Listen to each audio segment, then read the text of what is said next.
focused a lot on our rank and file members to ensure that we can be by their side.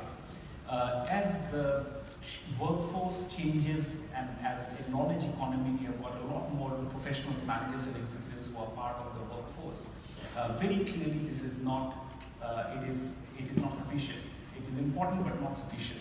And therefore, we are very keen to ensure we reach out to different groups of professionals. We can add value to them and ensure that they are future ready. Whether it is engineers, whether it is professional accountants, whether it is cybersecurity professionals, we are working across.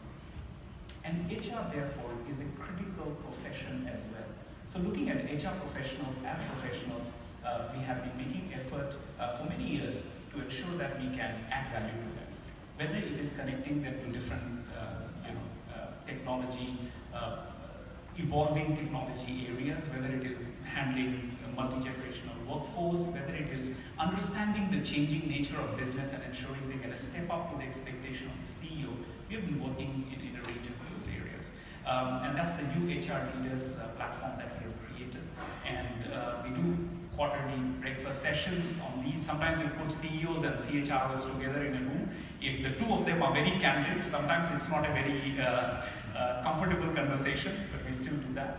Once in a year, we will have the UHR Summit where people like Sister Eileen speak and share how they're using it, analytics and so on. So that's one part of it, looking after HR professionals.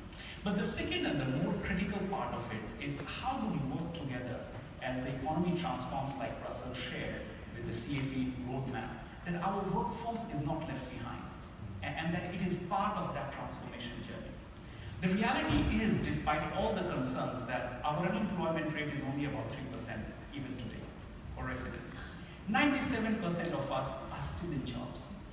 How could the labor movement and the HR fraternity partner together to ensure that we can play a proactive role in getting the rest of the 97% up the value curve, so that they don't become the unemployed of tomorrow, but they become the valued employees of tomorrow. And I firmly believe that the labor movement and the HR fraternity has to work together on this. The third part, of course, is how can our union network on the ground become a partner in the transformational journey?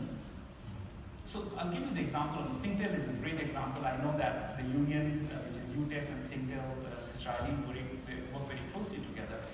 Even when DBS Bank went on its journey to become the digital bank, and we tried to get 5,000 people upskilled by the 1,000 experiments, the DBS staff union was not an impediment. In fact, they were a very useful partner in being part of that change process, getting the branch leaders and getting the people energized about that vision. And therefore, Mr. Bush publicly acknowledges the role of the union. So I'll just say that these are the three areas. The first is we are keen to ensure our HR leaders become world-class HR leaders. The second is that then they can represent a world-class and future-ready workforce. And the third is that how can you partner at your own workplaces?